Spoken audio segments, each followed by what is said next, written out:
Welcome to TVBS Meeting Room, where we tackle global issues with a view from Taiwan. I'm your host, Wenqi Yu. Semiconductors are viewed as the new oil.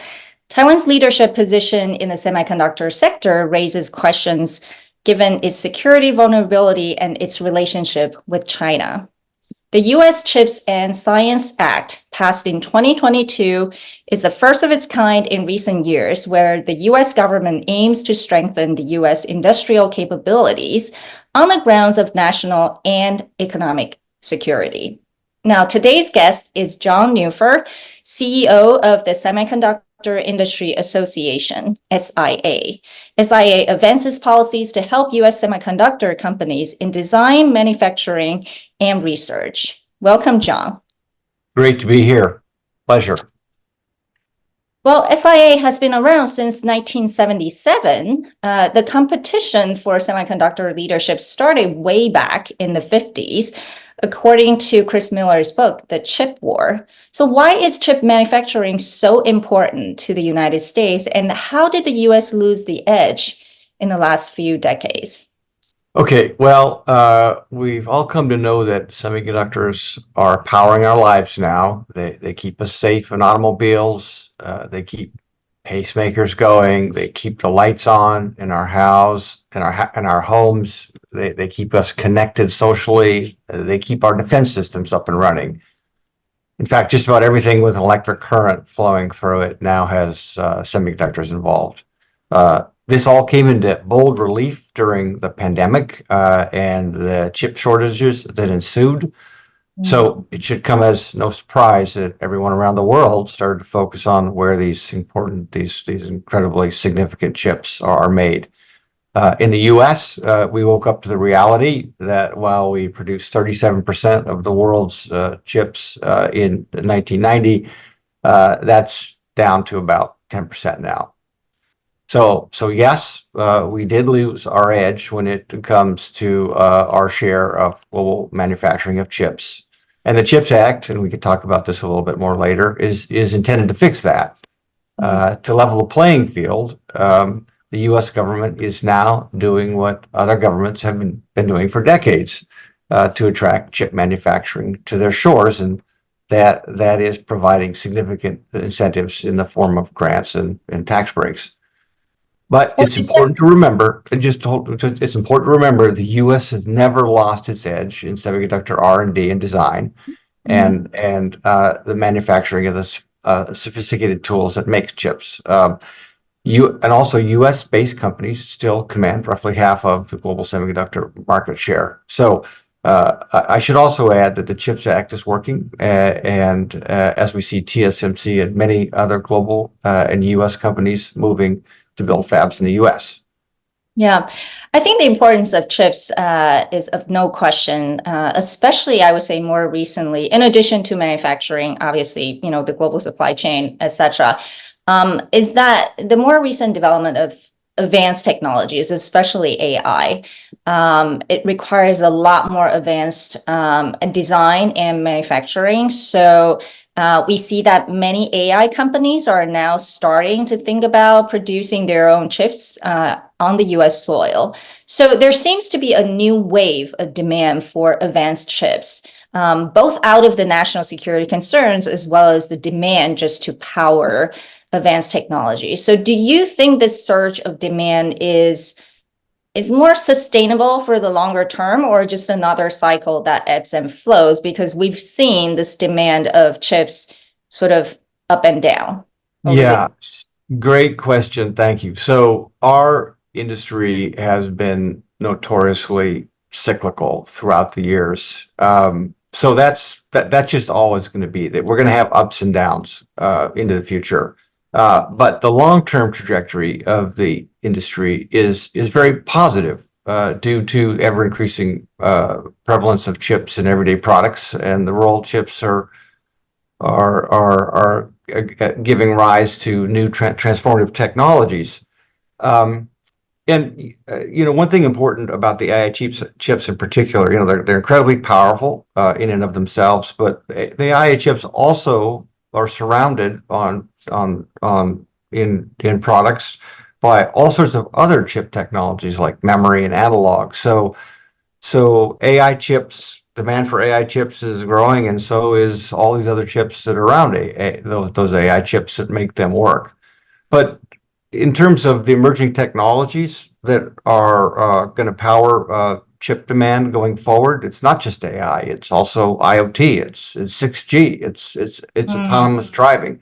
So I think when you look over the horizon, it's a for the long term, it's a very positive story when you're looking at demand for our technologies. Yeah. I mean, it's really interesting to see, this surge of interest almost, as a relative surprise to people who aren't versed in the history and this industry. And, we also saw the Chips and Science Act that was passed in 2022 is touted by the Biden administration as a major success. That hopes to bring manufacturing jobs back to the United States, to incentivize R&D, and to strengthen the American workforce. But in the meantime, they also put on guardrails like export controls, restricting American companies from doing business with Chinese or Russian companies. I would say with the Chinese markets in particular, because it's so large, and for a lot of semiconductor companies, it's their major market. So, there are sort of grumblings about this may hurt American company business. And therefore, there are questions about the effectiveness of such an industrial policy approach to US chip production. And what is your view of that? Is this generally going to make American companies more or less competitive in the long run? Well, listen, let me talk about the chip side of this story. And we're feeling very positive about the trajectory of the CHIPS Act. As I've suggested, the CHIPS Act is off to a very good start, and we'll begin to reverse a decades-long slide in our share of chip manufacturing. The early returns show that nearly $500 billion in commitments by the private sector are in play. That's 80 projects over more than government subsidies or incentives. That's on top of the government subsidies. That's exactly right, and it's gonna create hundreds of thousands of jobs. So I think the early indications are that we're off to a really good start. I should also say, and you mentioned this in your question, was that packed into the CHIPS Act is also something like $12 billion of investments in R&D. But I will say that we believe it's critical to ensure we don't undo the benefits of the CHIPS Act by unduly limiting U.S. companies' access to global markets. But when it comes to involving national security, when national security comes into play, it's really out of our hands in the private sector. That's really up to the governments, and we have to roll with it. Well, I think there are many questions about that, right? When the government says it's national security, how far do you go and where do you draw the lines? But, I want to come to, specifically about a few companies, especially TSMC, that's very relevant to Taiwan. We see that, to regain American chip production capabilities, ensuring TSMC and Samsung investments seems important, and both are your members, international members. TSMC especially is in news headlines all the time because it produces 90% of the world's most advanced chips and is headquartered in Taiwan, where it's been portrayed as this like geopolitical tension hotspot. But many worry, especially those in Taiwan, that TSMC will lose its edge. And some recent reporting has shown that there's difficulty of TSMC operating in Arizona due to different company cultures and workforces, etc. There's also reporting that TSMC will have to charge more for chips that are not manufactured in Taiwan. I mean, from your point of view, it's your member as well. Is this good for TSMC?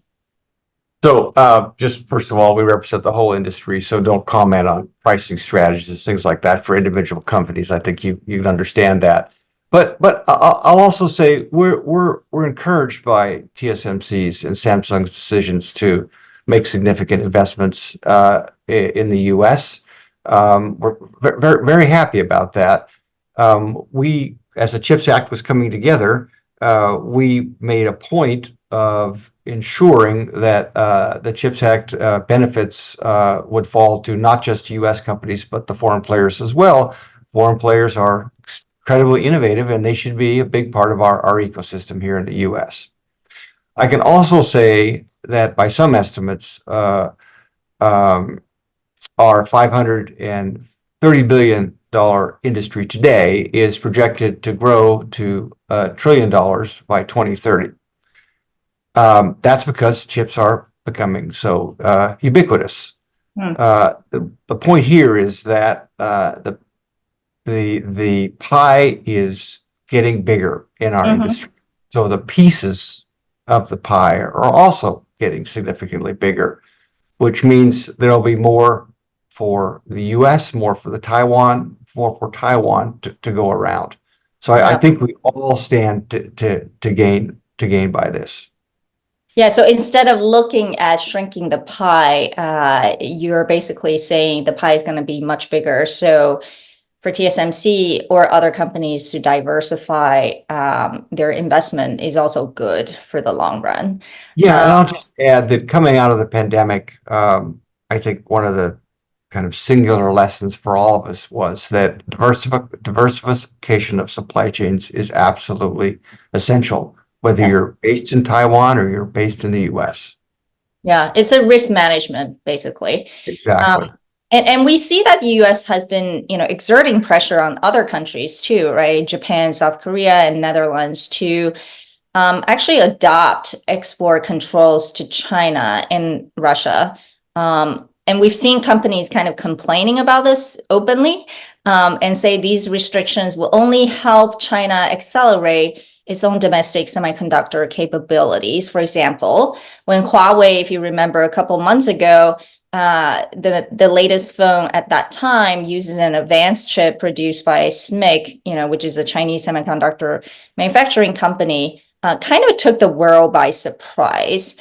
So what is your view on, just generally speaking, this kind of export control, trying to, I use my word, kneecap China's, or slow down China's semiconductor capabilities? So it should come as no surprise that SIN or member companies, of course, recognize the need to protect national security. And maintaining a healthy U.S. semiconductor industry is an essential component to achieving that goal. This is the balancing act our government considers for U.S. industry, and what I assume other governments are weighing for their industry, their chip industries. So we've long underscored the importance of implementing export controls in a multilateral manner, so they don't undermine innovation and the technology base in the United States. We've shared this message directly with the U.S. government and with other governments. We also emphasize to our government to take into account that if there are foreign alternatives available in the global market, not subject to export controls, then the controls will not achieve their national security objective. I have to dig deeper on this. Are there alternatives? Say that again. Are there alternatives to? Well, it depends on the product. Our industry is our market is huge. The kinds of products we have are tens of hundreds of thousands of products, and in many cases there are alternatives. So if our products are merely designed out and replaced with products of our competitors, then that seems like folly to us. If the U.S. government moves forward with export controls, it needs to take in this foreign availability factor.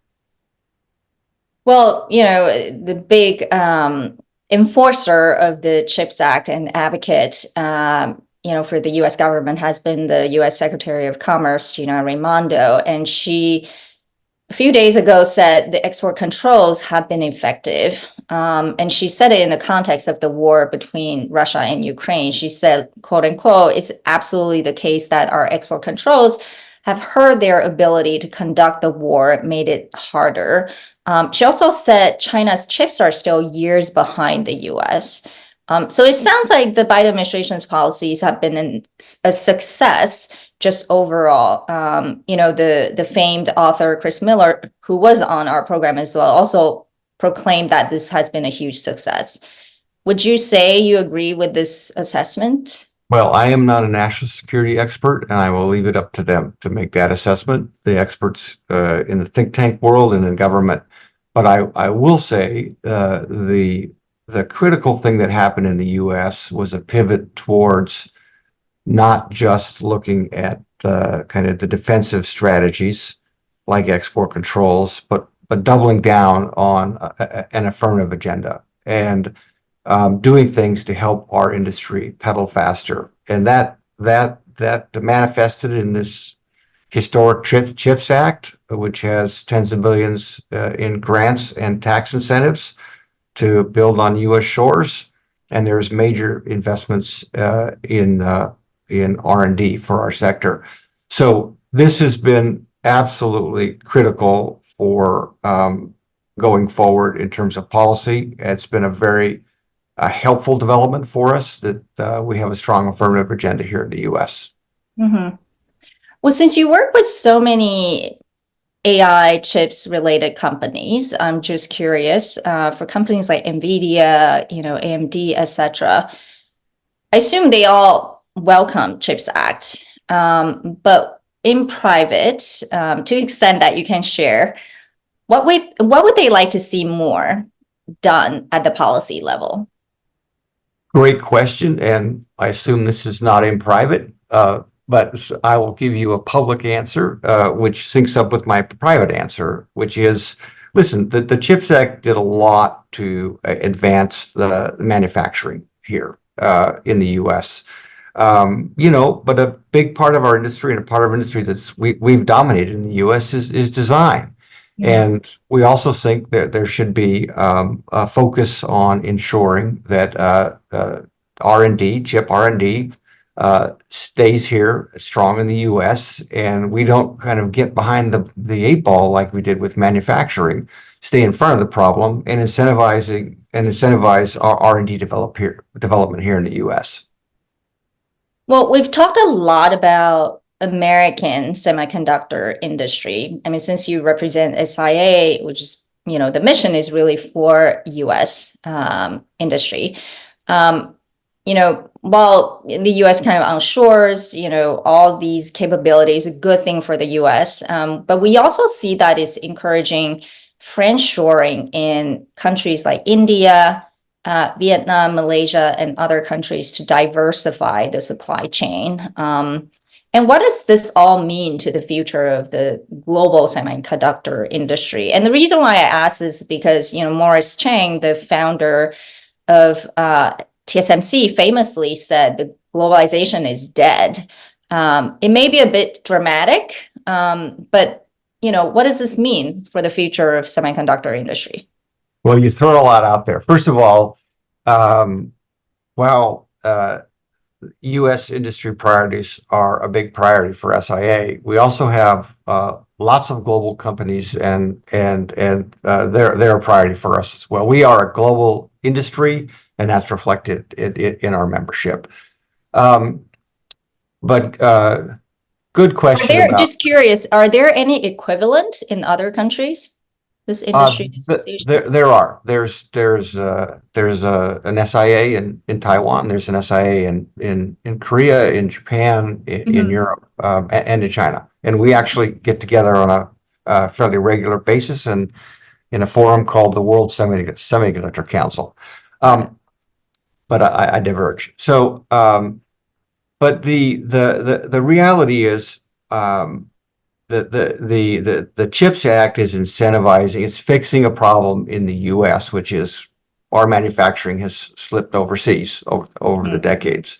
But everybody here who's kind of in the know, including Secretary Raimondo and other senior U.S. government officials, have repeatedly acknowledged that the the U.S. can't go it alone. We will always be a global industry, and we will rely on our friends, partners, and allies around the world.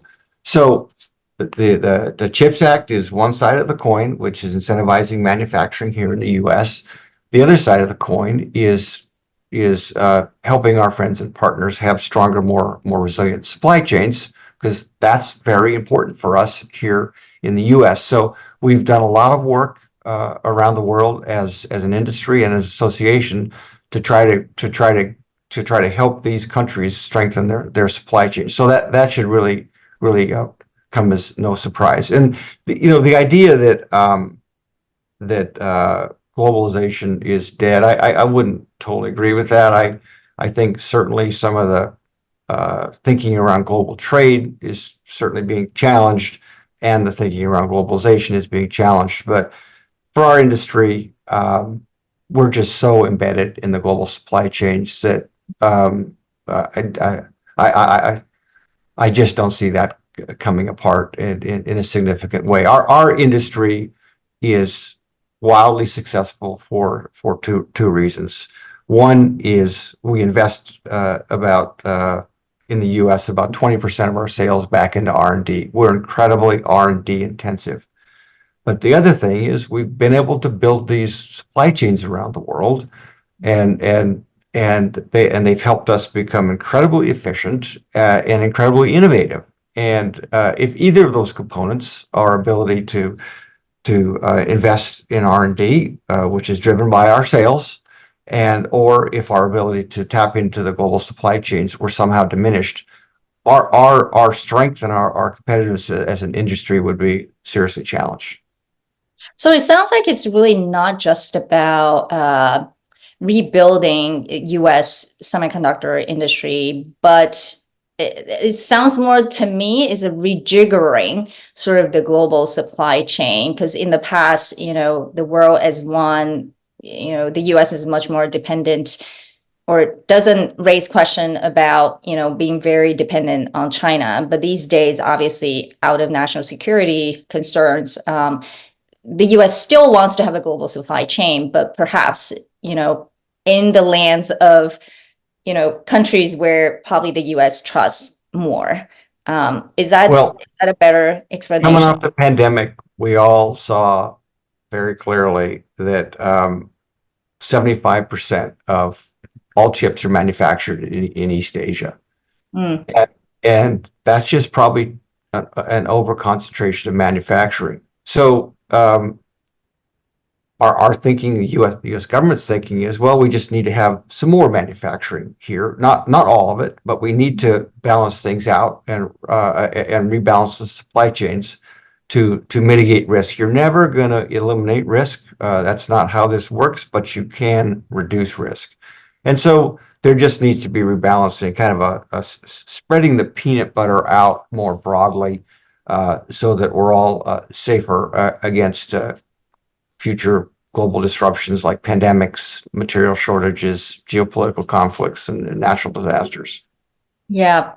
Well, thank you so much, John, for shedding light on the development of semiconductor industry. It'll continue to be a focus for Taiwan for sure. So thank you. We hope to have you back in the future. Well, Taiwan is an incredibly important part of our supply chain. Your companies are incredibly important to us, and it's been a great pleasure to spend some time with you to talk about all of this. Thank you. Thank you, and take care. Thank you.